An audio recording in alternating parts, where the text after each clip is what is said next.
All right, Mallory, it's time. I'm going to start here. This movie is going to be 30 years old, I think beginning of June. Better baseball movie or better sister movie? You love baseball. Oh, wow. And you have a sister, I think. That's true. I do. Better baseball movie, I think. But why pick? You know, it's an old why not both. I mean, not mutually exclusive. Part of the enduring charm and legacy of A League of Their Own, A Wonderful Movie, is that it's so many things at once, as all of the best sports movies are. They're not just about the pursuit of some sort of sporting achievement, right? It's all of the other relationships and pursuits and hopes and dreams and goals and dashed dreams that mesh together to form this specific brew, and all of that is present here. You know what's amazing to me about this movie? Now, I've aged with it. I'm 30 years older than I was when I saw it. I think I saw it right after college. As I get older, I like this movie more. And I don't know why that is. I think some of the sentimental stuff, especially like starting with everybody now and Dottie now, and it's like, let's go back. And now all of a sudden we're going back to the 40s, and then we end, and it's like, oh, now they're in the Hall of Fame. I think I was just predisposed to thinking stuff like that was corny. But now some of that stuff really hits me. Like Telegram Guy coming in. I didn't really care about Telegram Guy when I was 20. Now I'm like, oh my God, can you imagine Telegram Guy showing up? So I think this movie has aged in a lot of ways like a fine wine. It also has, it catches Hanks in 92 right before he goes on one of the legendary, probably the greatest run of movies, starting with this movie that anyone's ever been on. It might even be number one. It is way, way ahead of its time in this whole women's sports kind of boom, rebirth, whatever you want to call it, that's happened this century. It catches Madonna at a really fun point of her career. Penny Marshall coming off big, and then this movie, this is about as good as it gets for her. But just in general, there's a lot going on that as this movie gets older, it's just fun to go back to the world. And the best thing about it, which happens with some sports movies, it's timeless because we're in the 40s. There's no way, like Blue Chips I watch now and it's like, oh, they never do this now, or that feels really 94 or whatever. This is like, we're in World War II. Like, this is it. This is what it was like back then. It's never going to change. And there's a timelessness. This movie will be passed on for generations. I completely agree. I have to say, it's all right there in the premise of Rewatchables, right? Movies that are fun to rewatch. Yeah. I understand the concept of the podcast. It's always fun to rewatch a movie for Rewatchables. Always. I was shocked by how quickly this shot up the list of like most truly fun times I've had rewatching a movie for Rewatchables. Yeah. Like, I've always loved the movie. It had been a while since I'd seen it. Maybe that's part of it, but I had a similar experience to what you're describing where I was really floored by how perfectly preserved it feels as this like lasting and eternal document, something that I will never tire of rewatching myself, but also like will look forward to sharing with future generations of the Rubin Levine clan, should there be any. And it's just sore subject. And it's just, as you said, like I think it's a really key point because it came out July 1st, 1992, and is looking backwards so far into the history of baseball, of American life. The things that in other films would be like prime pickings for what's aged the worst are embedded into the commentary of the film itself, right? Yeah. And so that really helps. Also, just the cast is so sublime and the performances are amazing. And one of the things I'm most excited, I will just tease for you, one of the things I'm most excited to hear from you about today, Bill Simmons, is the quality of the play inside of the movie, because I know that this is a passion point of yours across sports films, assessing the actual athletic achievement on display. Now, is it perfect? Moment to moment, scene to scene? No, but I think it's shockingly high across the board. And the fact that they largely cast with that in mind, needing people to actually be able to play baseball, really helps in terms of thinking about why the film holds up so well. I mean, of course, most of it is about the story and the thematic resonance, the humor, the quotable moments. But the fact that the baseball scenes are convincing is a big part of it. Well, and I don't want to spoil it now, but when we did casting what ifs, we'll talk about how lucky they got with the Geena Davis piece of this because she is completely authentic. I'm with you. If you're just talking, if you're grading this on the how realistic did the sports scenes seem compared to real sports scenes, this is really high. Like even for Love of the Game, which I think has some really good baseball stuff, and that's 7-8 years later. We did this for the Rewatchables 99 pod. Like John C. Reilly, they got to cut around him. Like he's just not a baseball player, and they're able to cheat it, and they're able to use a double for some of the catching scenes. But there's no cheating around anyone in this movie except Madonna. I think they were really careful with what they did with Madonna. But other than that, I think everybody, everybody's believable. Rosie looks like she played like in college. Like she was about as realistic as it gets. Lori Petty's really good. Gina's really good. One of the things that struck me watching this again was just how absolutely gorgeous and charismatic and unbelievable Geena Davis was. Yeah. And you think like, why wasn't this one of the 5 biggest actresses we've had of the last 30 years? Did Nicole Kidman market correct her? What did people not see in her? Like we saw it in Thelma and Louise. She's in Fletch, which we did on the Rewatchables, but she has a bit part instead of the main part. Long Kiss Goodnight, I think, was supposed to be her big action one that made her the main, and it didn't do as well as people thought. But there's this whole, because she was tall, she's like physical, and there was like this Angelina Jolie-esque type of thing that I think she had that I just don't know if her career was as big as it should have been. And this movie, I think, is one of the legacies. She's just fucking awesome in this movie. She's so charismatic. She's so in control. You have to believe the whole time that she is the best player. She knows it. She's quiet. She's the big sister.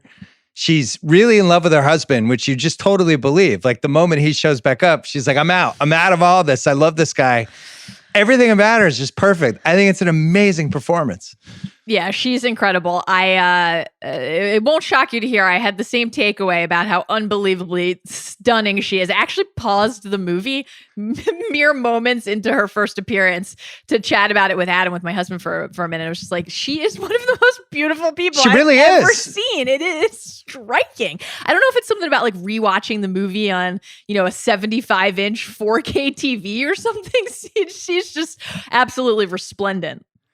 I don't get it. And I think there's this, who knows? I'm sure if we dove through her IMDb trivia section, I'm sure there's a couple parts maybe she didn't get or whatever. Maybe she didn't want it. But that one jumped out to me. And then catching Hanks in this really fun performance. Oh, yeah. This age of his career where he's a little young to be playing the guy that he's playing, but that's fine. He's about to rip off Philadelphia, Forrest Gump, Saving Private Ryan. 2 iconic rom-coms, Apollo 13, it's all ahead of him. And you can see it because this is like, all right, he's just the token drunk guy who's not going to become as drunk by the end of the movie. It's not like it's the most complicated part, but he crushes it. And it's so much fun to hang out with this guy who's basically a drunk asshole. Yeah, I mean, as you said, it's one of the greatest runs of all time. I think that the point about him seeming a little young to play Jimmy Dugan is interesting, and I in the half-assed internet research stretch of it, like that definitely comes up a lot, that he actually thought that too.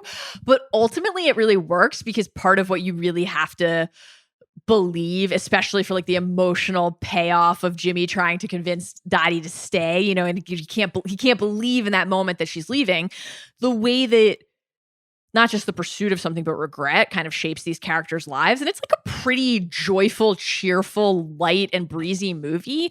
But part of what makes it so lasting is that there are those moments of real like thematic heft and oomph. And one of them is that Jimmy scene where he's talking about how he lost those 5 years and like there's nothing he wouldn't give to just get one day back. And so that's one of the moments where I think that him being a little younger actually really like helps cement his arc, because you really have to believe that like he blew it at the end. And yes, he's still got the 487 home runs and the 58 homer season that he's got the poster for in Cooperstown, right? But he didn't actually finish his career the way that he should have, with the drinking and the knees, and he's got no cartilage in his knees. So I think that ultimately just felt like exactly the right age. And there's also all of the like Jimmy, Dottie, will they, won't they? I think what you said about Dottie and her husband, Bob, is right. You never really doubt that she loves this guy and can't wait for him to get back and is very worried and wants to spend her life with him. And that's that's completely fine, right? But Geena Davis and Tom Hanks have such unbelievable chemistry that when they're in these scenes together, and I feel like this is not just my personal response watching the movie. I feel like this is pretty universal, or at least widely shared. And in fact, there's a deleted scene of them kissing, and it opens with shocking. I did not know that till this rewatch. Yeah, that fucks up the whole movie. They can't act on it, especially in the 40s. No, they can't act on that. That would have been such a mistake. I'm glad they cut that. Yeah, I had never seen that before this rewatch until just like this week. And you don't need it in the movie. It would have changed the movie, you're right. But because you just feel this kind of pull, this magnetism toward each other. And you can interpret that in any number of ways, right? But it's just so compelling when, the scene on the bus where they're sharing a seat talking about life and regret, all of it. It's just, it's perfect. They're magnetic together. Well, you know why I believe it? Because she's one of the most beautiful people who's been in a movie the last 30 years. It's like, of course he's going to be enchanted with her. How can you not? You're sitting on a bus next to her. You're just going to be in love. Explain, as somebody who has loved baseball your entire life, not a massive female Major League Baseball fan demo. It exists. I wouldn't say it's as big as the male demo, but then this movie pops up and then it's in most of your life. Do you have your one movie with women playing baseball and the whole thing? But what did that mean to you when you were a kid, and what does it mean now? So it's a good question. I anticipated that you might ask this, and I was trying to think about like when I first saw this movie and what kind of impact it had on me. And I have to be honest, I can't really remember. I remember how I felt about it, but I can't remember exactly when I saw it for the first time. Like normally I have a pretty precise memory of when I saw Kramer versus Kramer for the first time. I can tell you everything about the weekend that I watched Bull Durham like 6 times in a row the first time I saw it. I don't remember how old I was when I saw this. I don't remember if my mom or dad showed it to me. I have like a vague memory of maybe watching it at school, but that might be like apocryphal inside of my own reflection on my life. I honestly don't know. Well, you were pretty young when it came out. So at some point it's just probably present in your life and you don't remember when you saw it. Something that I, definitely caught up on later. I was always very fond of it. Again, I think the part of the reason that like it works so well and is so lasting and just stays with us is like, it's just a great baseball movie. It's a great sports movie. It's a great movie about friendship. It's a great movie about family. And I think it has what all great sports movies have, which is like this, and baseball movies in particular. I love a baseball movie, as you know, like that feel for kind of the like religious quality of the game, the majesty of baseball, the way that the stitches get the sewing needle of the stitches gets its hooks in you, right?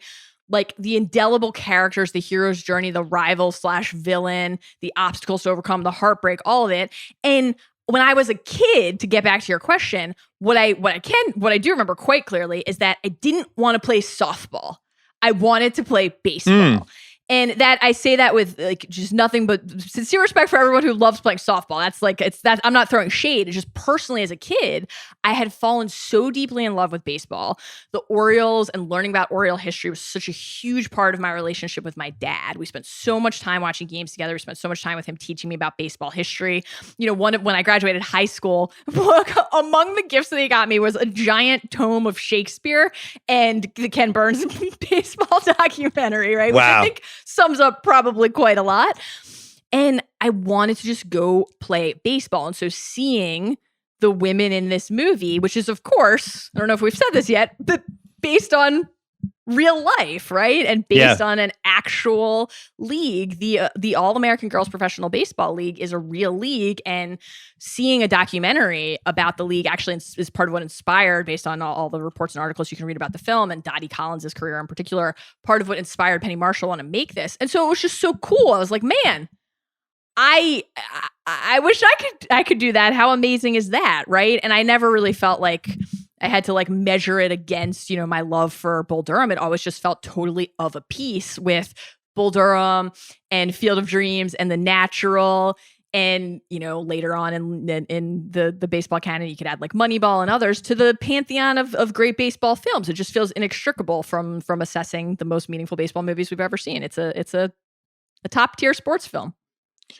In the sports movie, the eras of sports movies, where it basically starts, I've done this before, but I'll just do it again quickly, like that 74 rollerball, longest yard, and then we go through to Rocky, and then it's just like all these different Rocky type of movies for the next 10 years. Then we move into the late 80s.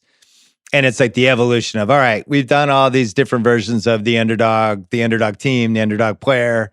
We've done every sport. We've done different variations of each sport. Now let's get a little smarter. Let's get a little characters. We'll get better actors. Bull Durham leads the way. White Men Can't Jump. This movie, I think Blue Chips is in there, and some movies fail. Like The Program tried. I love The Program, but it's not a great movie, all the way through to when we hit Jerry Maguire in 96, which really puts all this stuff together, I think probably in the best possible way, just in terms of like kind of the ceiling of the movie, the stars, the people who made it, all that stuff. This is right in the middle of it. And I think it's one of the most important ones. It's like, this is the 2.0 sports movie. And really one of the only ones with lead females and lead female athletes. And there's a really good one from, like 82, I think. It's called Personal Best. It's with Meryl Hemingway. She's an Olympic high jumper. And she ends up having an affair. I mean, this movie would be canceled now, but she has an affair with her coach. Robert Towne wrote and directed it. She's in this love triangle with another athlete on the team and her coach. But I'm selling it wrong. It's really good. It's a really good movie. But that was the kind of movie they started making in a much better way, I think, in the late 80s. And more of a big market way too, because the League of Their Own did well. It was like, I would doing the research. I'm always like, I wonder how this one did. And you go on like Box Office Mojo, at a $40 million budget, made $132 million. It was one of 7 movies in 1992 that made domestically over $100 million. This movie was a huge success. It really mattered. And I think for Hanks, it was a huge comeback movie for him because he had a couple whiffs, and I think he had lost a little momentum. So it was directed by Penny Marshall. Screenplay was written by Lowell Gans and Babalu Mandel, Chris Ryan's guys. He loves their sense of story. And they were off, and that was it. There's no drama, conflict, anything. This was just a really well done, well cast, well acted, well directed movie that did really well, and 30 years later lives on. Agreed. Let's go to the categories. All right, most rewatchable scene. I can't wait for this. Loaded field. Man, stacked lineup. The first 2 Dottie Kit scenes are really good, just establishing the sisters and the relationship. Mm-hmm. It's a little too country bumpkin. I not to pick nits right away, but you're wondering, like, are they really this remote? I guess 1940s, we can't judge, but just in general, seeing that dynamic of them, and immediately you understand, like, oh, here's the bright shining star. Here's the one who's the little spunky kid who's in the shadow, and we're off. Yeah, and I think part of what makes that whole like Ernie's Oregon recruitment sequence so memorable is that it's not just the Dottie Kit dynamic. You have this injection of Ernie's caustic approach, right? It's setting the tone for the time. Yeah. And especially because, and I don't know, I just think about this as the beginning of the movie. I always forget how the movie actually opens. And it's like, oh yeah, right, of course. We've got to watch the youngsters double dribble in the driveway first. Yeah. And it's like, boy, got some notes on that, man. Yeah. This is a movie about women, but the patriarchy is very real, right? You've got to establish that from the jump, and Ernie's character does that just so effectively. Like, you can not only play ball, but you're kind of a dolly, and that's what we're looking for. Like, you've got to have that right there at the start, and that's meshed in with the setting of the cow milking and everything, and the contrast of what that dairy farm life is and against the promise of the $75 a week. But the Kit Dottie dynamic, like you said, it just so effectively foreshadows everything that's going to come when Ernie says, like, I don't want you, I want her. And this insecurity the Kit is going to carry throughout the entire movie. The guy in the crowd, like, booing her. Good thing your sister bailed you out. But even just the specific foreshadowing of, like, don't lay off the high fastball, which of course she can't, right? And then the walk home, like, you can't even let me walk faster than you. Like, the way that Kit's resentment has manifested is just actually, like, kind of shocking to watch when you return to these scenes. So it's a really incredible stretch. That's why I think it's a sister movie as much as a baseball movie. Because as I've said this before, but I think the relationship between sisters is not tapped into enough in movies and TV shows.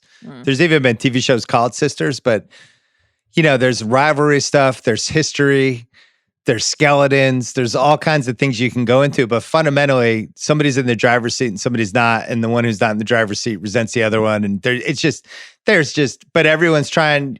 Ultimately, they're gonna be loyal to each other over any other human being.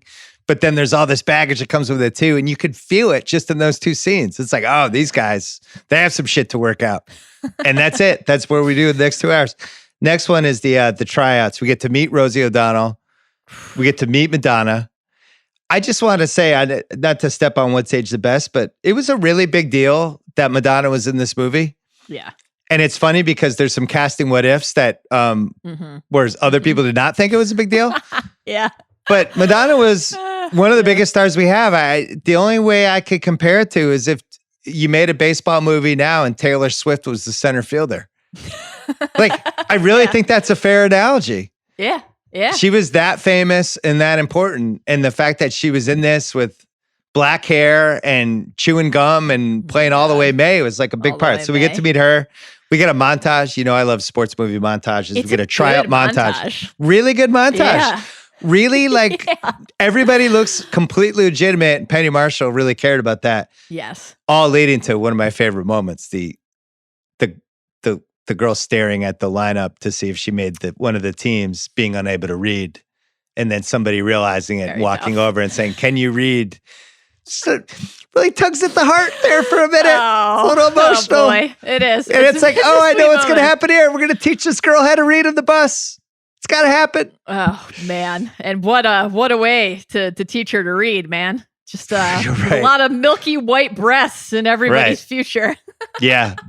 That scene's really good. The tryout scene is, what else I love about the montage? It's a great snapshot of the costume design across the film is incredible, but the May jersey, this punk rock chic, and then you see all of the different baseball uniforms. I've got my thoughts, I know, again, historically accurate on the actual skirt uniforms that they ultimately played in, but the outfits they all wear to tryouts, the Oregon jerseys that Dottie and Kit bring with them and wear, it's people will pay a pretty penny for a romper like that on madewell.com right now. It just looks great. And is this where we talk for just a moment, or maybe it's better saved for later, but about David Strathairn as Ira, because obviously he's the one who comes in and tells them that they have to wear the skirts and everything, but he is, first of all, I love him. Personal favorite. What a run for him. He's coming up later in Apex Mountain. Oh my God. Incredible stretch from him. And the tryout scene is so crucial because it establishes that all of these characters have some sort of awakening, right? And he's just there saying to them, all of these outmoded norms that everyone's going to have to abide by, but he's going to be the one advocating for the existence of the league by the end. And so you get all these great little establishments of all of the respective journeys. I also just thought he looked incredible. I was going to do this later in Apex Mountain, but Apex Mountain for guys named Ira, or would you go somebody else? Oh boy! Has there been a better Ira in a movie? I'm incredibly fond of Ira from Billions. I was going to throw When Harry Met Sally. The next thing you know, you're singing "Surrey of the Fringe" on top in front of Ira. It's a great Ira, though. I also love David Strathairn. He 8 Men Out. He's the pitcher, the conflicted pitcher. He's in The Firm, which he absolutely crushes as Cruz's brother. He's got a nice run. He was originally that guy and then became not a that guy. Yeah. Next rewatchable. It's short, but the newsreel of the team. Showing each one, kind of showing the sexism at the time, but we get to meet all the players. It's really fun. And then ending with Marla from 75 feet away. God, what a So player. good. So mean, but it's just incredible. And the payoff of that after the Hooch recruitment and Ernie, when she looks up for the first time. I mean, great Hooch, stuff. What an icon. Then there's no crying in baseball scene, which is probably the most famous scene from this movie. Wow. You skipped a big one. Are you going in chronological order? What I skip? Jimmy's managerial debut. Managerial in air quotes. Oh, The minute-long pee? Yeah. I had that in What's Age the Best. Did you time it? It's 53 seconds, right? I had that in What's Age the Best because it's short. The another montage that with the Dottie does the split, teams doing well montage. Penny Marshall owning the sports movie montage where Rosie says, "Think there's men that ain't seen your bosoms?" They have that line. Yeah. We have the not a baseball player, but the black lady who picks up the ball and throws it, and it's like, I like how they don't beat you over the head with it. It's there. You have to think about it. It's like, oh, and that's it. But I thought that part was really well handled. Then Marla getting married. What a turnaround for Marla. Oh my God. She's married. She's off. I have some thoughts about that later in Picking Nits. I've got some notes on Marla's exit. The telegram scene is great. Oh yeah. Do you think Jimmy hoped it was Dottie's husband, like deep down? He's like, please let it be Mr. Dottie.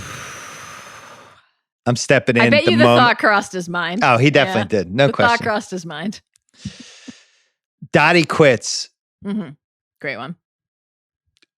One of my favorite quotes in any sports movie ever. Oh. It's supposed to be hard. If it wasn't hard, everyone would do it. The hard is what makes it great. Great. All-timer. We should have said that to everybody who joined The Ringer, just as an inspiration, or sent that in a play card or whatever. But that scene, Hanks is so good in that scene. It's like, I could see this guy winning a couple Oscars. Yeah, that scene is phenomenal. This is a loaded field. I know. I tried to narrow it down. I only have two more. I have the Game 7. Okay. Which includes that whole section with, you're still missing the cutoff man. Oh, poor Evelyn. Yeah. It's got that. Something I'd like you to work on for next season. Something we could maybe. We have that. We have Bill Pullman watching his wife doing the "That's my wife," which would have been my reaction coming back from war with my blown off foot. Be like, my God, my wife's awesome. I can't. Who knew? What a catcher. She's like Bill Dickey out there. And then all leading to the collision, which I'll just do this now. Okay. I think the collision is one of the most brilliant moments ever in a sports movie. Wow. Let's hear it. It's so good. Why? It's so good. The whole movie's literally leading up to a collision. Yes. They set it up perfectly. She runs around third base. There's no way she should be coming around, right? And she's just like, runs fuck through this. The stop sign. She's like, fuck this. I hate my sister. I am barreling into her. And the sister, Gina, knows it's coming with about 10 feet to go. Like, oh, this is not about baseball anymore. This my own sister is going to try to murder me. And then we have the collision, the fallback, and the shot of the hand on the ball. And she lets the ball go, leading to the whole unanswerable question of, did she intentionally let the ball? 30-year debate at this point. Oh my God. And then Kit gets carried off. She gets what she wanted. She's the hero. And then it cuts to Hanks and Geena Davis just kind of watching. And she has that small smile on her face. Mm-hmm. I just think it is executed start to finish masterfully. That is one of the best scenes in a sports movie. I love this take. I largely agree. I was prepared to spend a good 15 minutes of this podcast talking about how every single cut that we get of the different angles of the collision are completely different positions around the plate. I have that in Picking Nits. Yeah, that is tough. They did.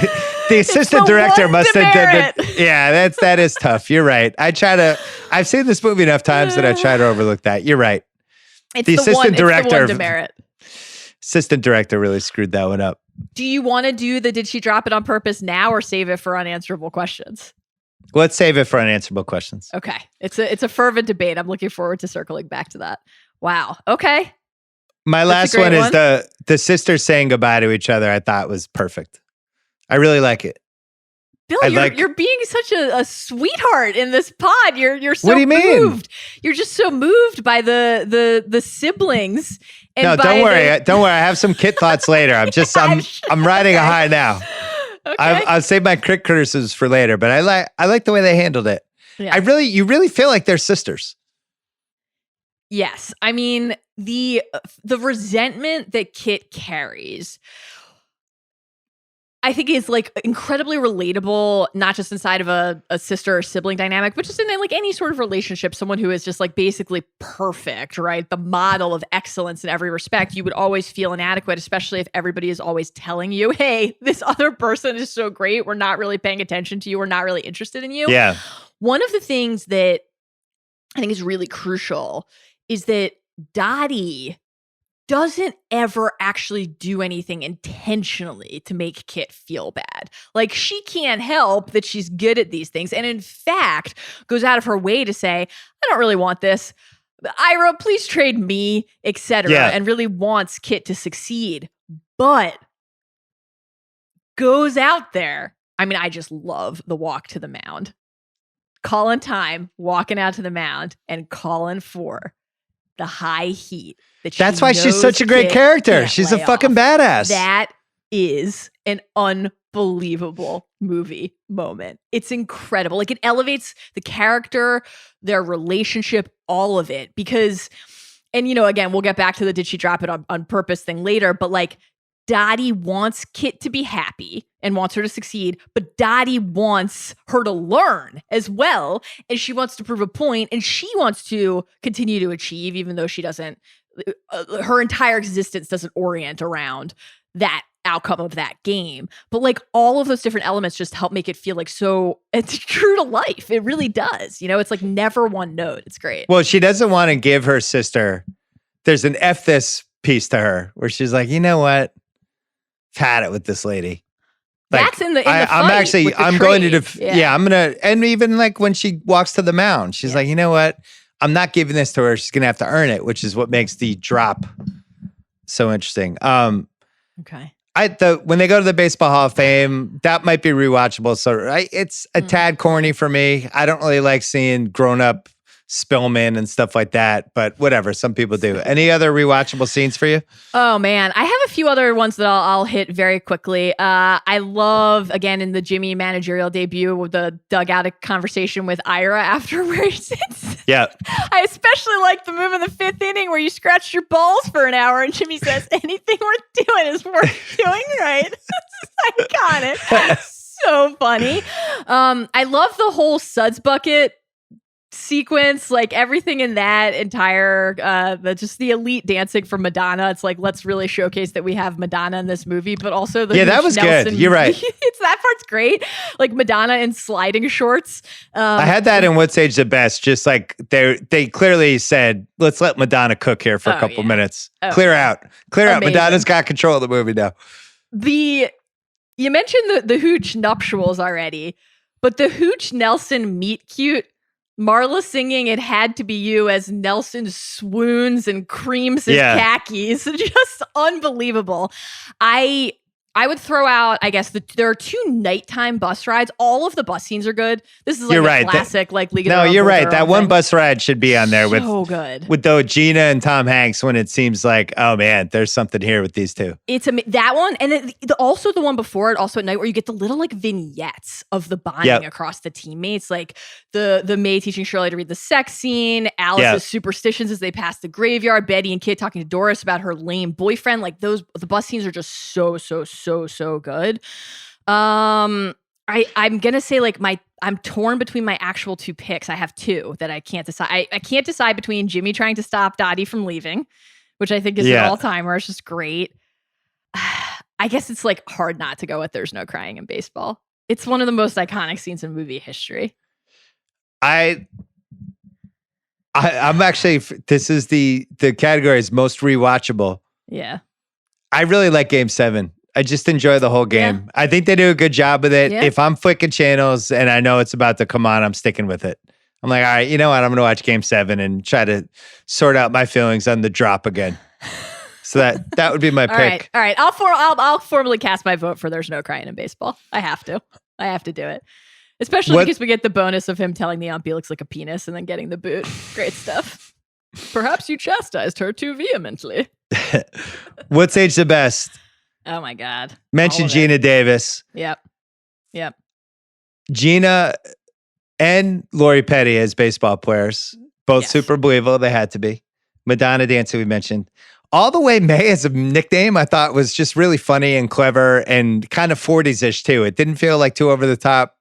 It's just, So and the good. fact that it was Madonna playing All the Way May, who Yes. I just have perfect Madonna casting. as May as like the number one bullet point here. It's amazing. It should be absurd, but it works. And I think your note about the actual quality of play is right. But other than that, it's just like incredible. Hi, my name's May, and that's more than a name. That's an attitude. Right. You get that one moment where it feels like she's like really going for the EGOT, tell old Mr. Rich Chocolate Man that he ain't closing me down. Yeah, that's a little tough. over the top. But other than that, it's so good. It's amazing, her performance.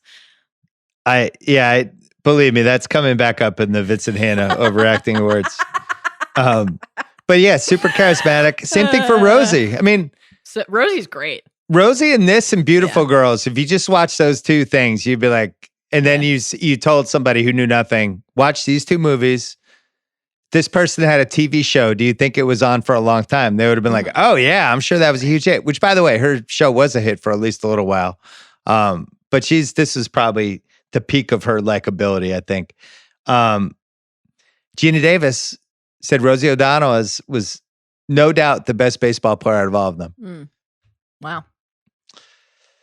Lori Petty, this was her What's Age the Best. She said, until the day I die, I'll be Kit. And that's great. Because she's just accepted. That's who everybody comes in. Oh, you're Kit. Not Point Break, apparently. The Dottie Kid arguments, I think, have aged perfectly. The stuff like the Jimmyisms. Oh my God. Don't get the clap. The waitress in South Bend, you know who she is. All that little Jimmy stuff. Saying your name. Right. All that stuff, I think. So good. I think that stuff aged really well. Yeah. I thought the actual baseball backdrop, like the stands and the way the vendors were dressed and the clothes and just, they really nailed it. I think every time I watch that, I'm always impressed by that. Anything else for you for What's Age the Best? I think you covered most of them. I mean, I already mentioned just the costume design. Shout out Cynthia Flint's costume design in this movie, which is really incredible, start to finish. You mentioned Madonna as May and Rosie as Doris. I would say, especially in the context of talking about like the sibling bond, the sister bond, they're a friendship. Like May and Doris as a duo in this movie. It's so organic the way that their backstory is incorporated, like learning, the dance hall and she was a dancer and I was a bouncer. And then the moment with the dad later, like the way that they're not trying to tear each other down. They're always actually trying to prop each other up. Like that dynamic is just so great. I think, and the ball busting, I think, is very essential too. If you're doing the sports movie correctly and you're having a whole ensemble cast, you have to have people busting each other's chops. It has to be in there.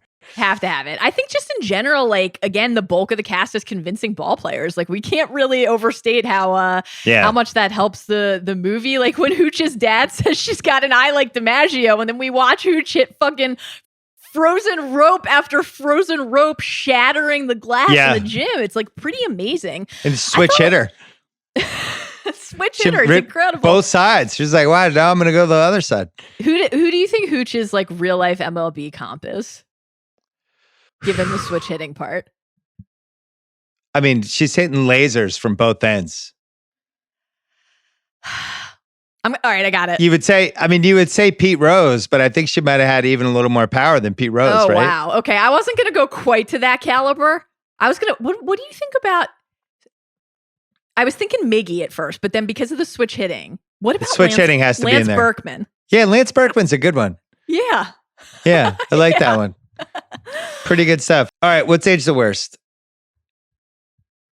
They made a TV series. This was during this weird era. We covered it with when we did the Parenthood pod. They couldn't help themselves in the late 80s, early 90s. If a movie did well, they would option the rights and try to make a TV series, and then the TV series would bomb every time. They made a TV series. Gary Marshall, Megan Cavanaugh, Tracy Reiner, and John Lovitz reprised their roles. Carrie Lowell took over Geena Davis's role. She eventually became Mrs. Richard Gere. Only 5 of the 6 episodes made were broadcast, and it died a quick death, which it should have, because I don't know why they would have even done that.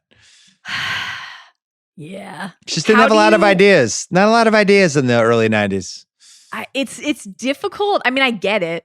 You know, IP. You always want to return to ripe IP when you can, and it's it's hard not to think about how you could reposition Ernie. He of the well, it would bruise the hell out of me line delivery after seeing them milk a cow. If you can get him in more scenes, you got to try. How do you feel though about the fact that they're making another version of the show now? Amazon is making a League of Their Own again. Are we talking about this later? And could this be a 10-episode Netflix show? Is it actually? Yeah, I was going to save it for that. Let's save it for that. Okay. More would say the worst. Madonna. Now, here's why. I don't like my daughter who watched this movie 6 years ago. Mm-hmm. Really enjoyed it. Watched it. I made her watch it on the airplane, come back from Boston on Monday night. I'll give you her thoughts when we get to the crucial part of this. What's the worst? Okay. But she doesn't really know anything about Madonna. It meant nothing to her that she was in the movie. And I was thinking, as this movie gets passed down, the Madonna impact erodes by year. Wow. And that's just the reality of the situation. Okay. By the time 20 years from now, the people will be like, Madonna, I think she was a singer. It will mean nothing. I think we're like halfway there already. Okay. That's upsetting to hear. I know. Do kids not spend the bulk of high school anymore parsing the lyrics of Like a Prayer to learn how it's really about a blowjob? No? Is that not a thing that happens anymore? No, they don't know that She Bop by Cyndi Lauper was about masturbation. They don't know any of this stuff. Opening song of the movie, a little corny. Mm-hmm. Little early 90s corny. I think they would have a redo on that one. You mentioned the deleted scene. Yeah. Dottie watches Jimmy hit batting practice. He goes in for a kiss. And that moment is the real reason she decides to quit the team. Thank God they took this out. That was the more so than even the kiss itself in the deleted scene. That was the true shock because it goes right into her marching into the clubhouse, packing up and asking Ira to trade her. It's the preceding scene. It completely changes the end of the movie. So Megan Cavanaugh, who's in the movie, said it was very upsetting to the real women players, apparently. Davis's character was married. It upset the former players that she would kiss another man while her husband was at war. I would hope so. I would hope it would upset the former players. Thank God. I mean, man, that could have been one of the all-time dumb decisions in a really good movie. Thank God they didn't do that. All right. 2 more, and then we'll get to the big one. Okay. Old Dottie, the actress. Mm-hmm. Just not quite bringing it. Yeah. Pretty TV movie-ish. I just want a little more, which leads me to my second, what's age the worst? Just use the real actresses that you already had in the movie and have them put aging makeup on. Why are we using totally different people? Well, how hard is this? If the movie were made today, that wouldn't even be a thought, right? You would just do the aging. Why not? Just do the aging stuff. Yeah. Put some makeup on them. That was stupid. All right, here's the big what's age the worst for me, unless you have any more. I have one other one. All right, give me your one. You teased it earlier. I think you indicated you were going to have this coming up and picking nits, but I have it here. Hooch quitting the team after marrying Nelson is an all-time what's age the worst for me. It's a big L. It's a big L for the really female gender. Yeah. You're Pete Rose. There would be characters who it would have been totally believable and fine for, but not Hooch. Hooch loved the game. I know. Hooch is dead. There's that incredibly touching scene between Hooch and her dad at the train station when like he talks about how just nothing happens there and she's got to go somewhere where things happen, and I guess like falling in love and finding your life partner is a thing happening. And I say this to cast no aspersions on somebody who chooses to go get married and have kids. That's fine. Ultimately that's the decision Dottie makes, right? Is to not return to the league. That's great. Wonderful. Hooch would have seen out the season. I just cannot accept that Hooch would not have seen out the season. Totally agree. I don't understand why her teammates, I guess that spoke to the role of women in the 1940s, is that your goal back then was to find a husband and marry kids or have some kids, apparently. And the fact that Hooch found a guy, it's like, okay, see you later. That's it. So what? So much for the pennant race and the fact that you have 120 RBI in 80 games. I don't buy it. I don't buy it. And like, especially because in the earlier tryout scene, which was so great, as we talked about, you have that really fascinating cut to the Miss Gillespie, like the masculization of women and careers in higher education and the most disgusting example of this sexual confusion. And it's like, these characters are supposed to be rebelling against that, or at least challenging that. I think also like Nelson was supported Hooch's athletic pursuits. I think Nelson would have been happy. Yeah, I think Nelson was a happily whipped husband who would have sat in the stands and rooted for her to go 3 for 4 every game. All right, here's my what stage the worst. Okay. So we're walking off the plane Monday night, coming back from Boston, and Zoe says, "I watched League of Their Own." I was like, "You've seen it before, right?" She's like, "Yeah, I saw it, but it's the second time I've seen it." What'd you think? She goes, "It's really good. Kit just really bothers me." Yeah. I just don't like her.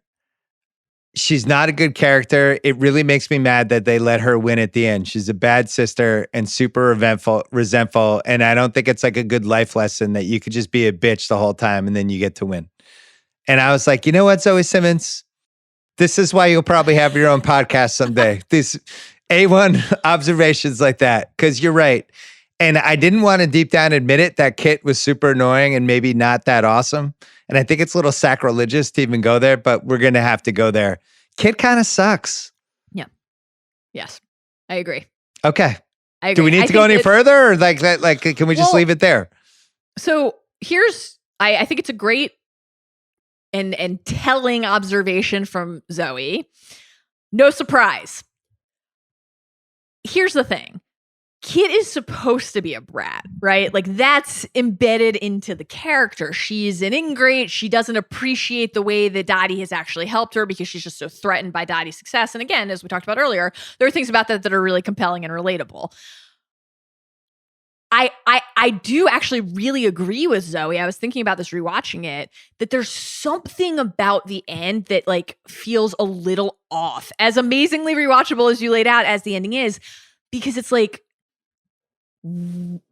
Kit should feel a little bit ashamed, I think, of the way that she's behaved. Or Dottie should call her out on it and be like, "Hey, Kit." Yeah, but Dottie's too gracious for that. That's the thing. But maybe she has to have the big sister moment, like, "Hey, Kit." But I think that came earlier in the like boarding house. Oh, in the bedroom, yeah, when she screams at her, yeah. Yeah, and she's like, and Dottie, it's important in that moment for Dottie to challenge Kit and call her out, which she does really effectively, pointing out how she's blaming her for things that are not in any way Dottie's fault.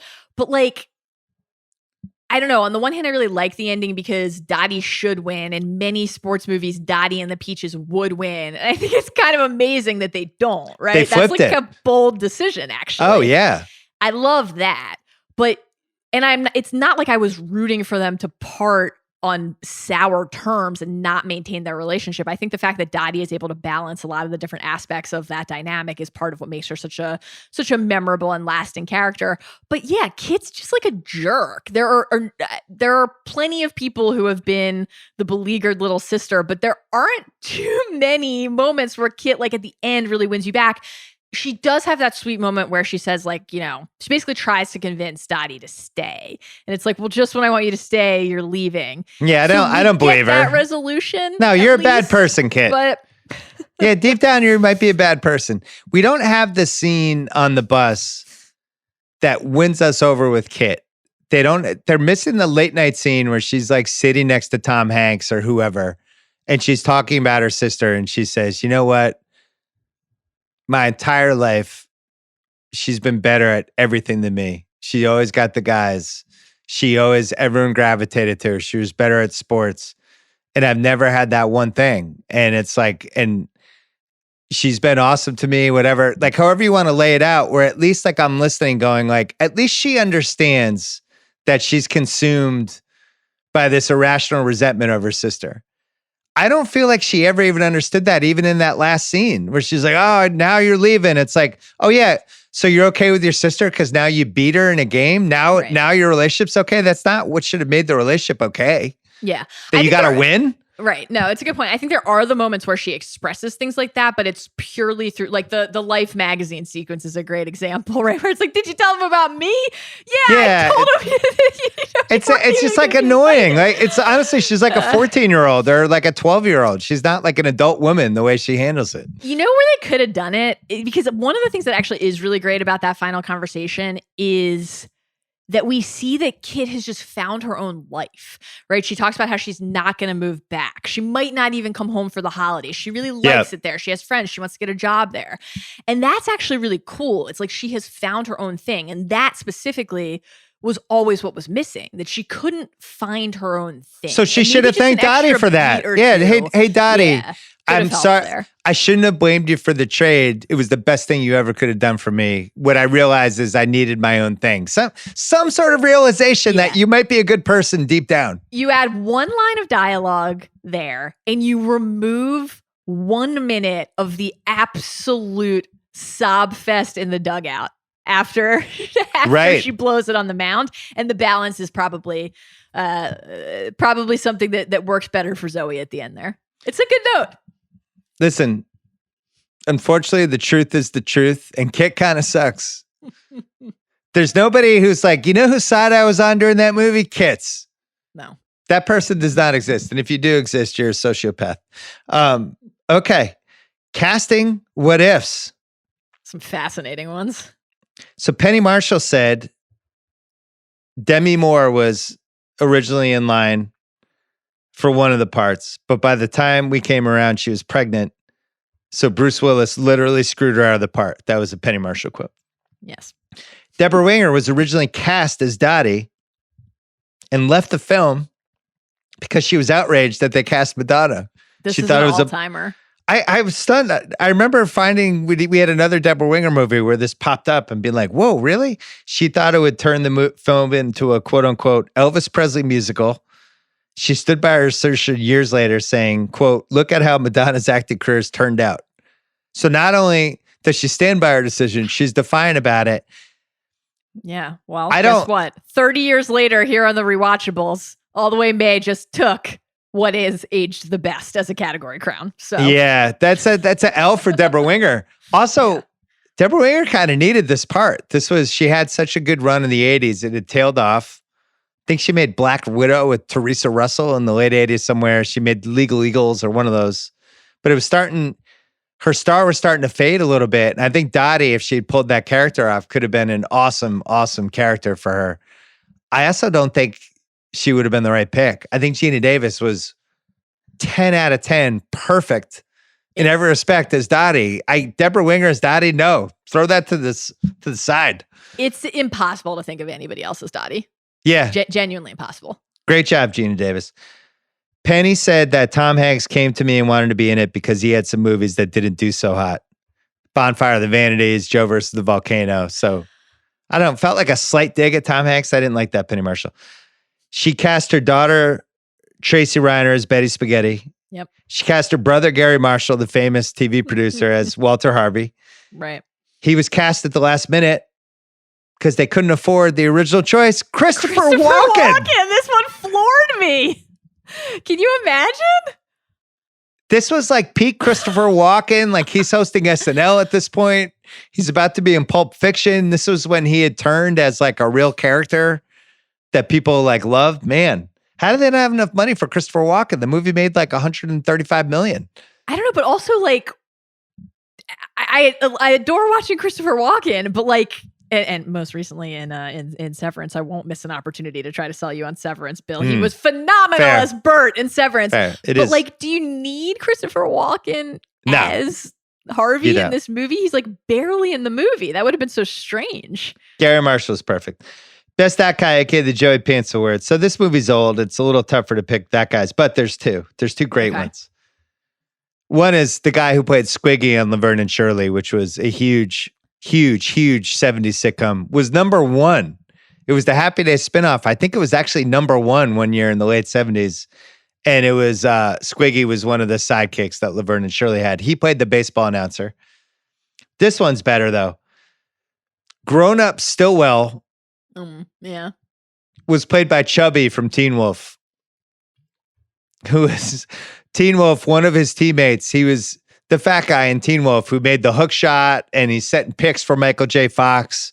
And then that guy wasn't seen for a while and then showed up as Grown Up Stillwell. Talk about, you mentioned the realization that Shirley couldn't read earlier. Talk about a surprisingly like tugs on your heartstrings moment. I was not expecting Stillwell to make me emotional on a rewatch. But about his mom? Yeah. It's like really touching when he's talking about how these were the best years of her life. It's really sweet. It's really sweet. You didn't expect to get choked up from Chubby from Teen Wolf? Was it on your list? I have one more of that guy. Okay. Joey Slotnick.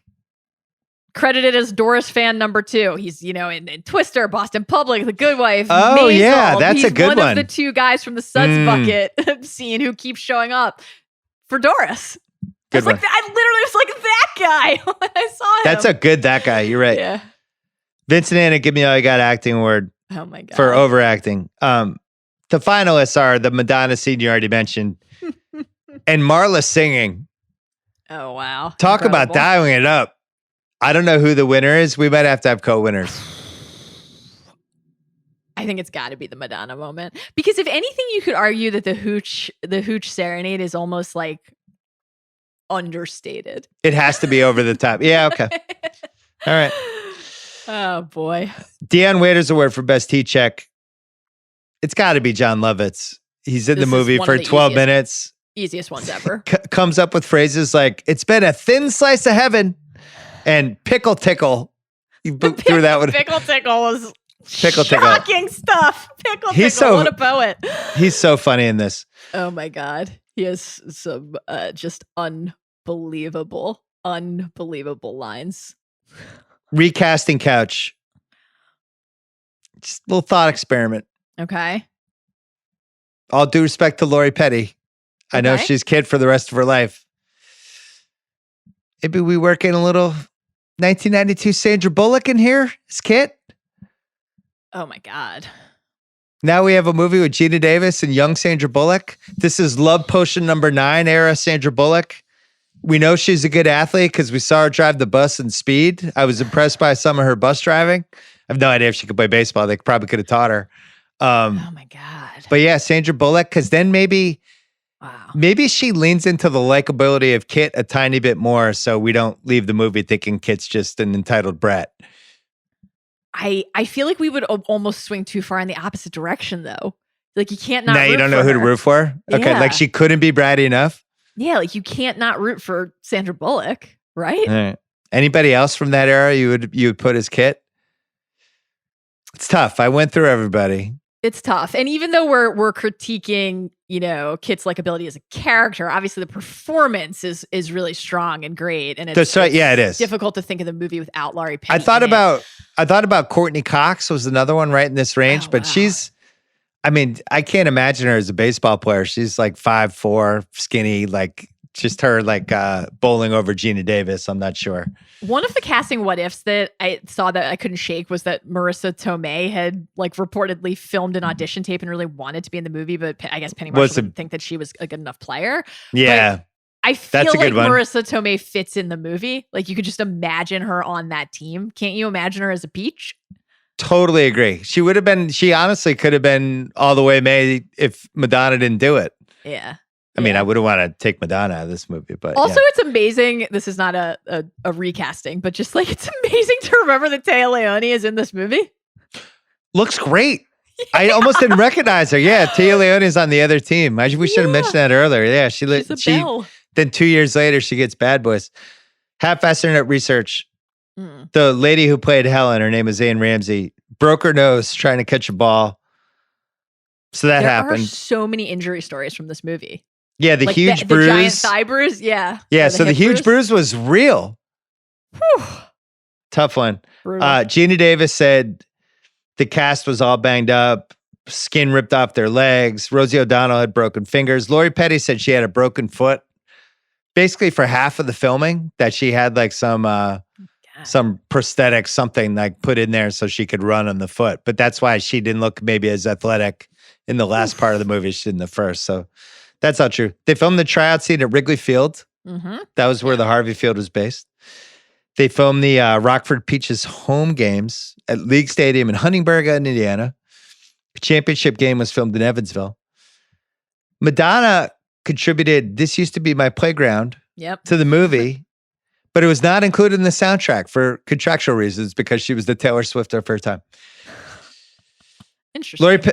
Lori Petty on those period costumes that they played in one of the oral histories, she said, it was horrible. The wig, the hat, the wool socks, the creepy spiked shoes. I slid it home once. My cleat got caught in the rim of the plate. So on and so on. Just, I guess, not fun to play in that clothing. There's a couple oral histories that have some of this about this. She also said in one of them, the six of them, including her, rented a house with a pool. Francis Ford Coppola sent cases of his wine. We all hung out. We would go to Denny's. It sounded like they all had a good time. And then the home run scene, I guess she actually hit the home run. She ran the bases 3 times and then puked the last time. Oh, no. From all the running. In real life, yes, the Candy Bar King, Walter Harvey, in the movie decides to start the league because of World War II. In actual real life, it was Philip Wrigley who started a women's softball league for the same reason. So it was softball instead of baseball. We agree with that decision and do baseball, not softball. Yeah. Seeing, you mentioned Wrigley Field, which is obviously very instantly recognizable, and it was fun given the Philip Wrigley real world history. Is this a spot to talk for a second about I don't even know if this counts as half-assed internet research because it's pretty widely out there, but that who Jimmy Dugan is loosely based on? Oh yeah, let's do it now. Jimmy Fox. And a little Hack Wilson. You see Hack Wilson come up every now and then, but Jimmy Fox is the bigger one.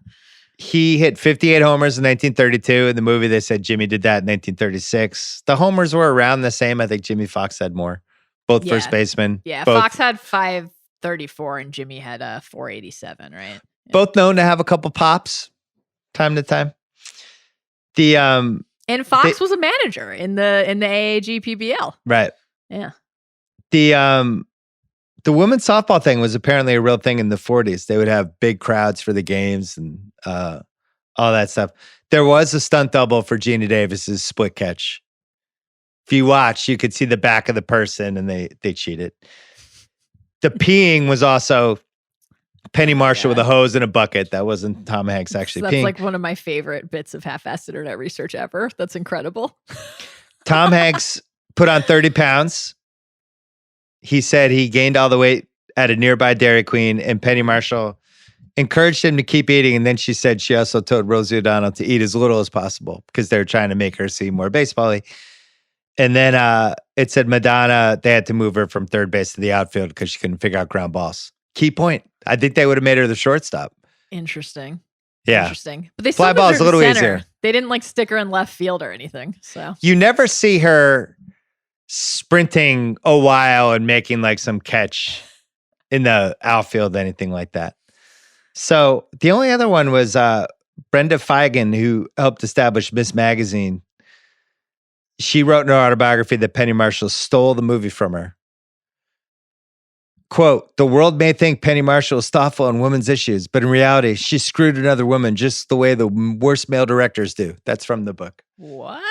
Yeah. So little credit stealing accusations. Any other, that's all I had for half-asses there. I think covered it. All right. Yeah. We'll go to Apex Mountain. Boy. Okay. I'm excited to see what you have here. Geena Davis, Thelma and Louise, then this. Back-to-back years, 91 and 92. What a fucking run. Apex, literally. Maybe of beauty, humanity, acting. You pick a noun. She might have been the apex. Great job by Geena Davis. Amazing. Penny Marshall, I would say yes. Okay. She dined off this movie and big and really never really hit these heights again. This is the most successful movie she made. Lori Petty, definitely. She even said, I'm Kit. That's how people know me. Yeah. Cow milking? Seen a better cow milking scene in a movie? Oh, boy. Wow. Witness? A lot of good cow milking in Witness. I love Witness, as you know. What are your top 5? Oh my God, I can't believe how in love I am with Harrison Ford movies. Witness is one? Witness is number one. I know that's like a slightly unconventional opinion, and most people would say, Han Solo or Indy. And obviously he looks fucking incredible in those roles too. But him, the singing Sam Cooke and drumming on the top of the car in Witness, that's like sex boiled down into one image. Oh my God. There you incredible. Go. Regarding Henry probably finishing last. Woo.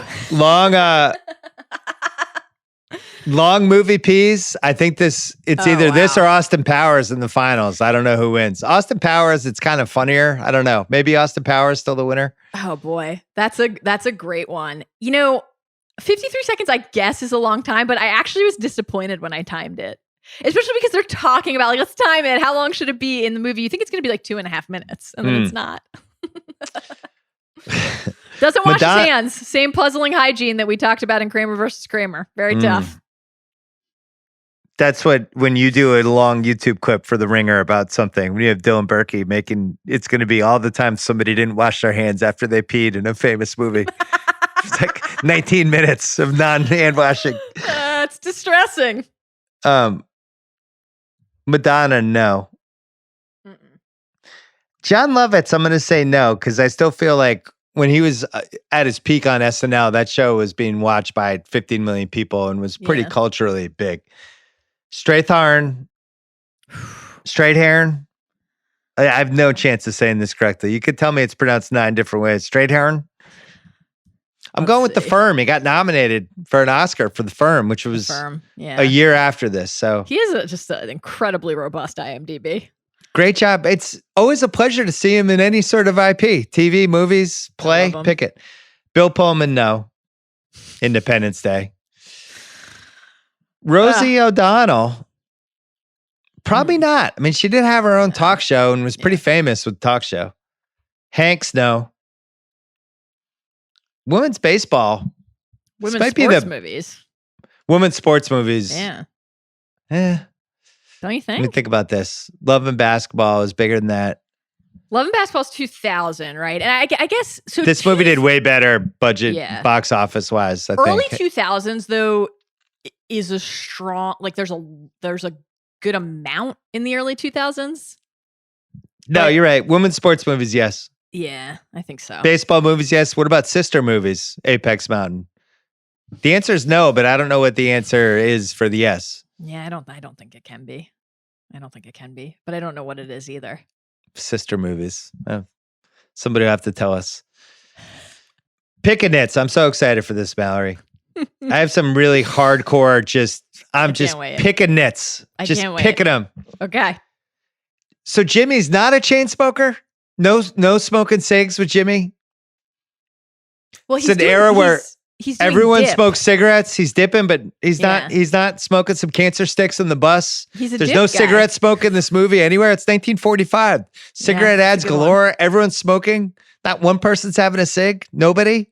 I mean, maybe they're like discovered time travel and heard CR's smoking hottest take episode and really just and that found was some it? new perspective on life way ahead of schedule. Kit. They do say that they can't smoke in the league. Now that I think about it, like that is one of the... In the stands, you would be smoking. He'd be smoking on the bus. Come on.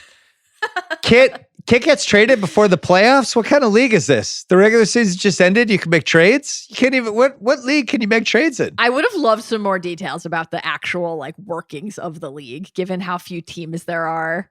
Other team didn't have a pitcher?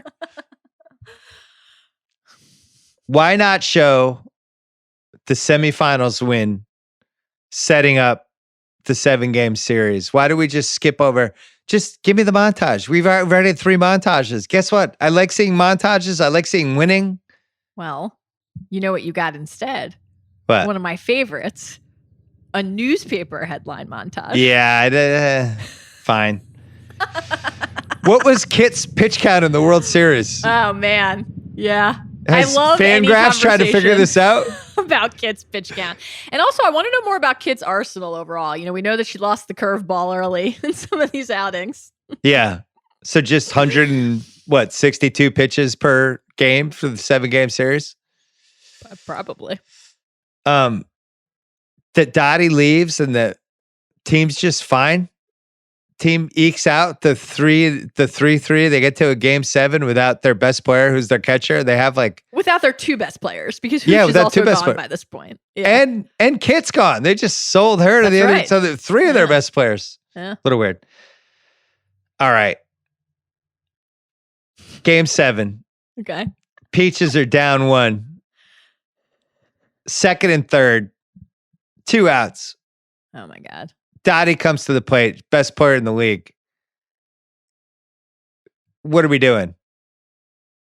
We're not intentionally walking Dottie. We have first base is open. It's right there. There's nobody standing on first base. There are 2 things here. That's one of them. Baffling, befuddling. Why is Dottie hitting 5th?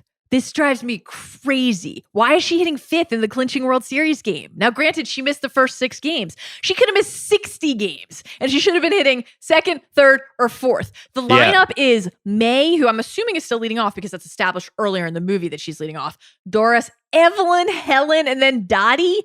Now, we're not in the sabermetrics era here, where you know to hit your best hitter second, but why is Dottie not at least hitting 3rd or 4th in this lineup? That was Dottie has baffling. to hit 3rd. Baffling. Has to hit 3rd. Yeah, but the intentional walk thing is it's astounding. I had it on the list too. It's shocking. Penny Marshall, kudos to you. Incredibly realistic movie. You nailed it with all the athletic performances. Nobody on the set mentioned this to you? And there's like a lot of moments throughout the movie where like there's the earlier sequence where Dottie's really reading the defense, talking about how Kit's got to pull. Like, I feel like most of these players would have been ready for the shift era, knowing to go the other way when the defense tells you to. But the intentional walk, baffling, really is. Jimmy, we see the plaque for him in the Women's Hall of Fame. Mm-hmm. It says he made it to 1987. I was also shocked by this. How about 1954? He made it to his 70s. 1987. So he's 81 when he died. The guy was a virulent alcoholic. I mean, I'm thrilled to know that he had such a healthy and vibrant second half of his life.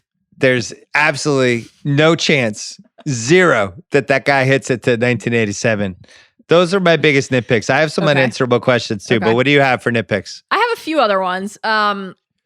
Just to, just one more moment on hygiene corner drives me absolutely crazy when they did opening the daughter and then Dottie herself putting the filthy catcher's mitt on top of the cream and white blouses in the suitcase.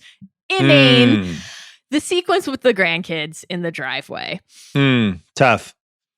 Dottie, there's something there nice to parse about the sibling relationship with the like, oh, he's younger than you and then kill him. But you're trying to impart wisdom to your grandchildren. You can't let Bobby get away with 3 double dribbles on one play. Right. You're an athlete. You gotta teach him the game. You're a former athlete. And Terrible. plus, you probably passed your athletic genes down to your grandkids. Terrible. I know they're getting in the car. They've got to travel. It's awful. I hope someone sat Bobby down at some point. Maybe even older brother Jeffrey and taught him the fundamentals of the game. That was appalling. Yeah, it's not like he's 4. He's like 8. I had this in unanswerable questions, but let's do it here.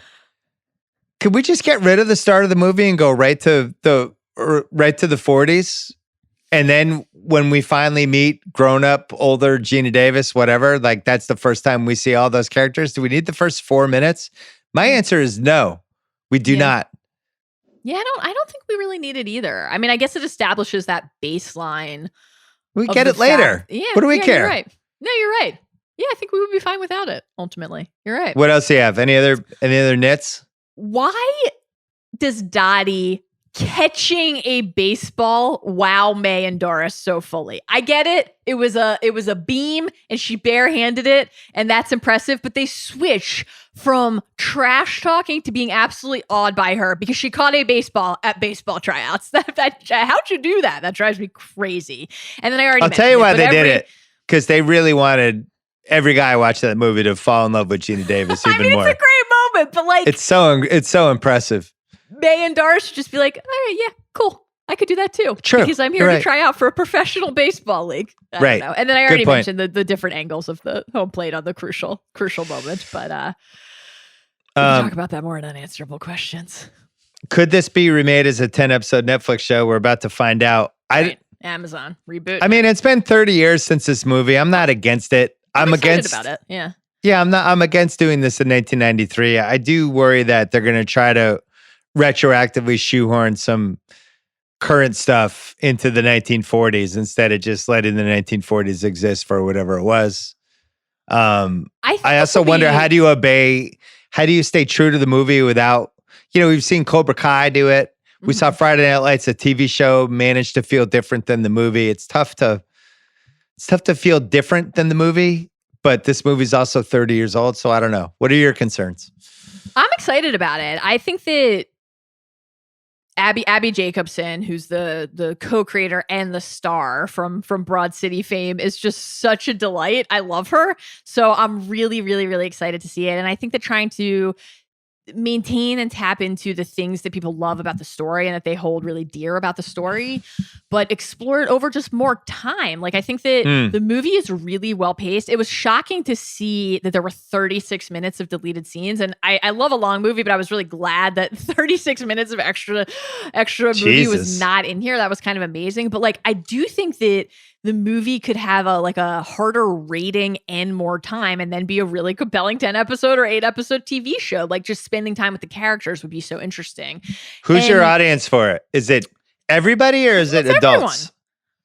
Yeah, it's probably more fun if it's a little more like veering toward like the rated R range. Yeah, I would like it to have like more of a hard R or an R, or at least hard PG-13 energy to it. I think that's probably Sasha Grey as all the way May or Chloe Cherry. Let's go all in. I'll watch the first one. As you know, I'll always give you a test drive. Mm-hmm. Yeah, I'm a little nervous that it's going to be a bad idea. You do. No, Abby Jacobson's good. She's smart. Yeah, she's awesome. You do one whole episode of Stillwell with his therapist talking about all the times that he was supposed to have his eyes covered in the dugout and instead watched his mother's teammates pull up their pantyhose and their stockings, Think of all of the possibilities. 60 minutes of 60 minutes. I'll go the other way. Maybe Stillwell not in this. Did Stillwell work as a character? We sure? It's all sorts of possibilities for new characters with this. It's exciting. Okay. Probably unanswerable questions. This is a great category for this movie. There's so many. I can't wait for this. I have some appetizers. Okay. What kind of hellacious sex did Bob and Dottie have on his first night back, do you think? Is it just a rambunctious all-nighter? She's got a little pen up from all the flirting with Jimmy. He just got back from the war. What's going on? I go the other way. I think this is some of the it's sweet and tender, but some of the tamest and quickest sex. And that's part of why they turned right back around. I love Bill Pullman and he looks great as Bob, but I do not feel the crackling spark between Dottie and Bob. I just don't. Great take. What MLB catcher, current or past, is Dottie?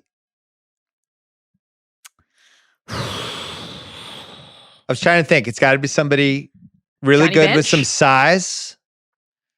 Yeah, Johnny Bench is a good one. Big power hitter. Some kind of charisma to him. Yeah. Like that's a good real one. Star of a dynasty. If she had played, if she had continued to play, I think she would have been the Johnny Bench of her time. I was thinking, I don't know if this made me a homer, but I was thinking Butch Fisk. Tall, right-handed, a little statuesque, a gamer, soldier out there. I like that one. 157 games on the 78 Red Sox because Don Zimmer never took him out for reasons that remain unclear as his body broke down. But I thought he was a little Dottie-esque. Let's just do it now. Did Dottie drop the ball on purpose? Okay. Here's what Geena Davis said. This is in one of the oral histories, the ESPNW oral history that now is no longer available online. I'll say two things about that. Number one, I know the answer because it was me, of course. I know the answer. And number two, no, I am not going to answer that question. I never have, and I never will.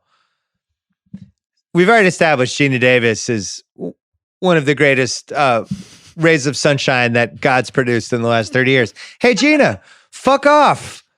Give us the answer. What that's it? What is this? The JFK assassination? At least can you put in your will when you die, you'll tell us the answer? Like since when did this become this secret that she's gonna die with the secret? It's a fucking sports movie. I mean, it's generated almost as much online conversation and chatter as the JFK assassination. This is like, if you Google this, I mean, it is a robust treasure. It really is. Robust is a good word. It really is. Obsessed with this debate. So our colleague and pal Katie Baker wrote a great piece in 2017 on theringer.com. What a great website for the 25th anniversary of the movie. Yep. She asked Laurie Petty about this, and Petty denied it. Most of the people, I think the Geena Davis response is actually pretty rare. I think most people in the movie, when they're asked about this, say absolutely not. She did not drop it on purpose. They reject that possibility. Well, why would Geena Davis seem to think that only she can unlock this secret? She wasn't the director and she didn't write the movie. So why is she the one that knows? What did she audible? And if she audibled, wouldn't everybody on the set have seen that she was audibling? Or I don't know. My take is I think she dropped it unintentionally. Yeah, me too. Ultimately, that's where I land. I think she got absolutely trucked by her little sister, and she knew it was coming, but didn't know it was going to be as violent as it was. And the collision knocked her back and she dropped it. I think that there are a couple compelling counterpoints that are at least worth mentioning. Well, it does seem like she lets it go versus dropping it. We also see and now every collision is different, right? Every baseball play is going to be different. You could do something successfully 99 times out of 100 and then still have that one mistake. But we do see another home plate collision with Dottie earlier in the film, and she has no problem holding on to the ball. Now, I think whether she did it intentionally or not, there could still be some sort of subconscious element to this, given the relationship between Dottie and Kit. I also think, she does repeatedly kind of say like she doesn't care and she doesn't need this. That doesn't mean she doesn't want to win and doesn't want to try, but it's not like the defining orienting moment of her life like it is for some of the other characters. However, and yes, as you just said, it does just seem quite literally like she lets go of the ball. But ultimately, I think, one, Dottie's a good teammate, and she wouldn't do that to her teammates. I just don't believe that she would do that to her fellow Rockford Peaches who worked so hard and cared so much about that moment. Counterpoint, she did ditch him for 6 games. But go ahead. My husband's home. I'll see y'all later. Shine, she had learned something from the Kit resentment and wanted them to have their moment. I think the most compelling argument in favor of this not being intentional is what we already talked about, which is going out to the mound and ordering the high heat. Like, she wants to beat Kit. That doesn't mean she can't be happy that Kit has achieved something great. I think both of those things can be true at once, but I don't think she dropped the ball on purpose. I've gone back and forth on this a lot over the years, though. It's a tough one. Our beloved Katie Bakes said, quote, "Many of art's finest works revolve around lasting ambiguity. Did someone kill Tony Soprano? Is this an old lady or a young lass? Are Beatles songs really just hidden vehicles for satanic credits?" And then she felt like this was up there. I think you have the correct point. We already established that she wanted to win the game from the pitcher's mound visit, and nothing would have changed over the course of, a minute and a half? And I also think she got trucked by her sister, and she just didn't know her sister had it in her. Right? Yeah. It's just weird. I think it was more bad editing than anything. I think ultimately what should have happened, and again, this is a movie that we love, is Dottie should hold on to the ball, but Kit should just beat the throw by half a step. Oh, I disagree. You like the drop? You like the ambiguity? No, I like the collision. I think she should have I think she should have dropped it as she was sprawling backwards versus landing and letting the ball go. I think that's what throws people off, because it seems like she's I'm letting it go. I guess too, it is nice to kind of solidify the idea that even the best player can make a mistake in such a pivotal moment, right? That's baseball. That gets back to the Jimmy quote about it being hard. Right. Well, this leads to my other unanswerable question. If women's baseball in the 40s was being covered like we cover pro sports now, what is Stephen A's take on First Take the next morning after this game? Is it like, What was Dottie's I'm last so glad name? you brought this up. Henson. What was Dottie? Dottie Henson. You've got to hold on to that ball. I don't care if it's your sister. I think Dottie's just getting destroyed. You're 6 inches taller than your sister. She can knock you over backwards. You drop the ball. Why are you holding the ball with your right hand? Why isn't it in your mitt with the ball? Like you should be cradling it. What was the tag? Everything about it. It's like, I thought you were the best catcher in the league. Well, there would be a couple cycles. You would have the initial, how could Dottie Henson not be ready for this moment?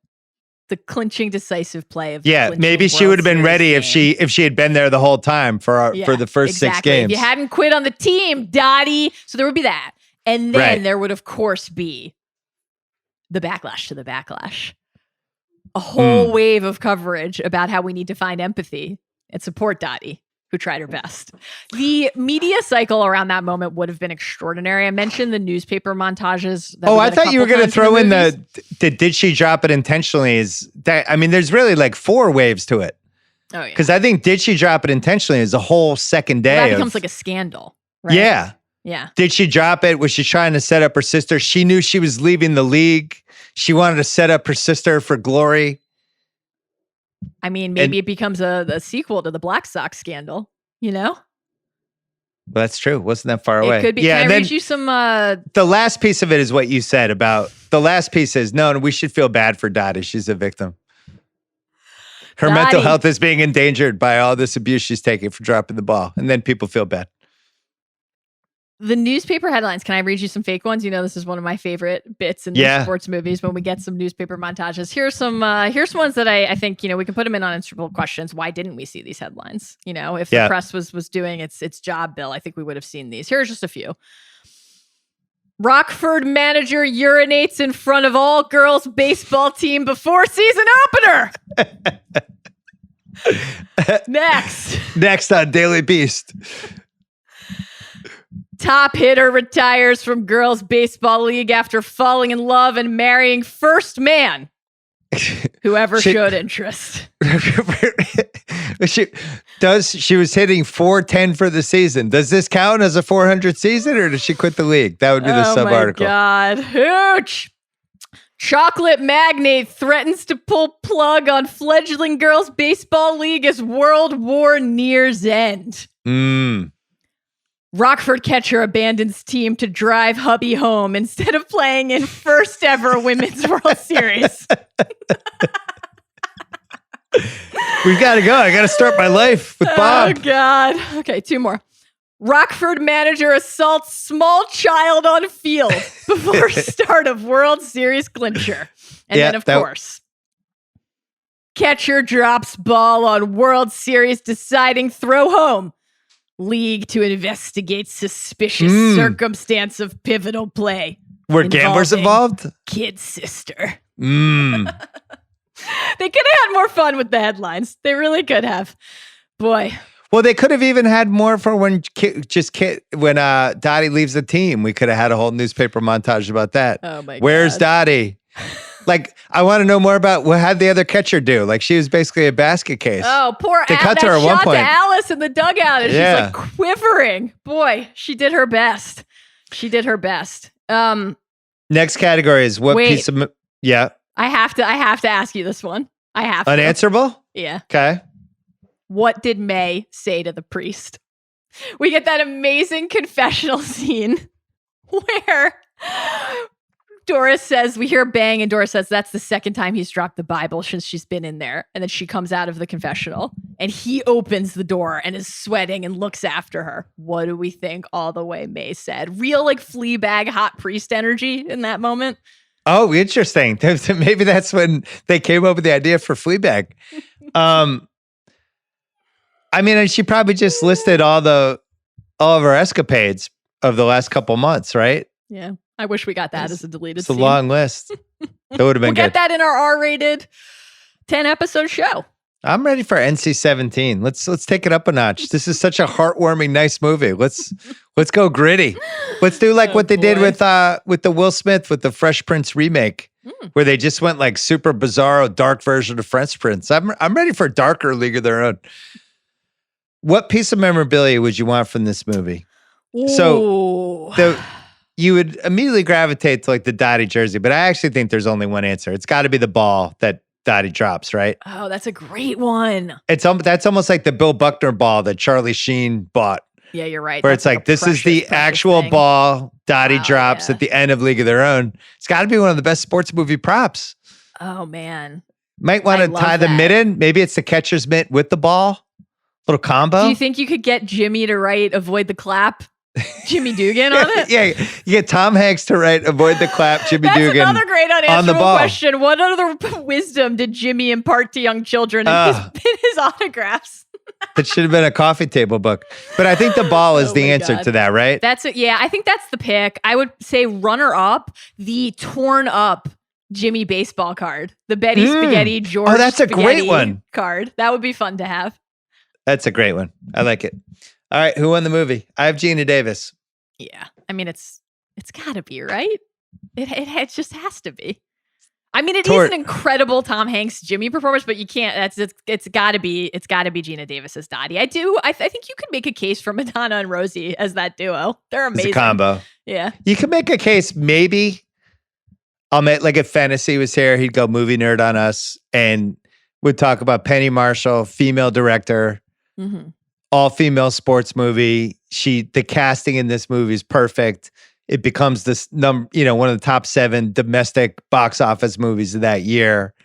And you could say Penny Marshall, but Geena Davis, this Thelma Louise back to back. Yeah. Just two of the most important mainstream pop culture movies of that decade for different reasons. And if you're just talking about from a female empowerment standpoint, I think 2 of the movies from that whole generation, like Thelma and Louise. I was at a movie criticism class that year at Holy Cross. And that was when all those movies are coming out. And I remember writing an essay about Thelma and Louise. Like that movie, we haven't done it yet on the Rewatchables. We will at some point. But that movie tapped into a lot of shit that was going on in the country. It became narratives were coming out of that for weeks and weeks and weeks after that. Yeah, that's a classic. Yeah, I think it has to be Geena Davis as well. It is really like an indelible character and an indelible performance. It's an all-timer. Before we go, producer Craig had not seen this movie. That's right. One of the rare movies that Liz had seen and I hadn't seen going in. Okay. What were your thoughts? I fucking loved this movie. Yeah, it's great. It's so good. Yeah. I have no qualms. It's perfect. I love everything about it. It's like immediately up there. This movie's so great. You guys didn't even probably think to say this, but like, I had no idea this was a true story, half true, but like, I didn't know the AAGPBL was real. Yeah. Right. Yeah. I bet you a lot of people my age had no idea. We used to go to the National Card Collector Convention a lot. I haven't been in a couple of years, but we did those Grantland photo essays.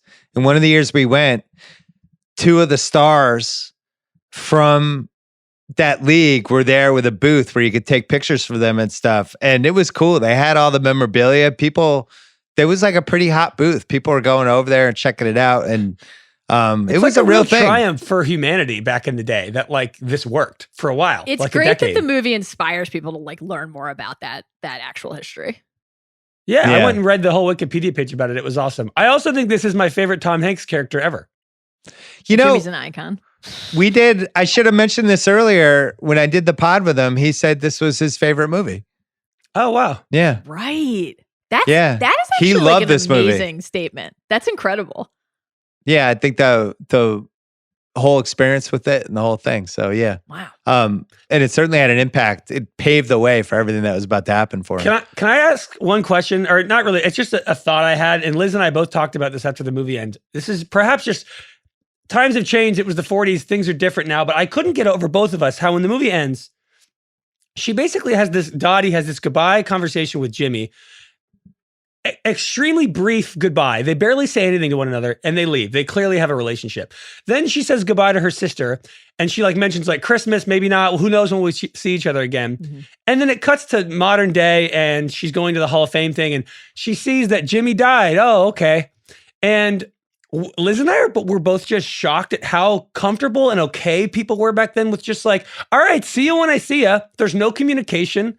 Like, you just leave and it's like, whatever. Nowadays, Craig, they didn't have Find My Friends. They weren't sending each other TikToks. I know. That's my point. I'm like, I can't believe how comfortable people were just like, all right, Jimmy, I'll see you when I see you. And 40 years went by and he died. And she's just like, oh, never talk to him again. Oh, my sister, I may not see her for 10 years. I Who like knows? to think they kept in touch, honestly. Yeah, I don't think I don't they know. did. It blows my mind that was a time. Or do the head tilt and go, wow, Jimmy made it to 1987? She's like, huh, wow. Also, I will say, I didn't quite understand why Dottie still didn't give a shit about the league in her older age. Like, I don't know why she was still like reluctant to go to this event. Yeah, but that's why they probably should have gotten rid of the first 4 minutes of the movie. We Yeah, didn't like, even what- need to know she was reluctant. Like, she should Why have are you shown up. We reluctant? didn't need a backstory. We needed no conflict with that. She just arrives at the event. We could Yeah. start. Did you agree that they should have just used the actresses with age makeup? Yeah, well, I did think she looked good as a cast. She looked like old Geena Davis to me. But yeah, maybe they didn't have the makeup back there, or they just couldn't pull it off. I don't know. What a great movie. I forget, was this available for free on streaming? I can't remember. It's on Amazon for free with ads. Right. Okay. There you go. This podcast was produced by Craig Horlbeck. You can hear Mallory Rubin on the Ringerverse pod and many of our other stuff. And if you want to read more about the movie, Mal mentioned we did the 25th anniversary about this movie. It's an excellent piece from Katie Baker, who loves this movie. But there's a couple good oral histories. I don't know how to find that ESPNW oral history. I was able to find pieces, but maybe there's some, I'm not smart enough to go. For some reason, it's off ESPN now, but there's a lot of good stuff about this movie. And you can watch some of the deleted scenes too. Some of those on YouTube. All right, Craig, thanks. Mallory, great to see you as always. And we'll see you next week. So long, milkmaids.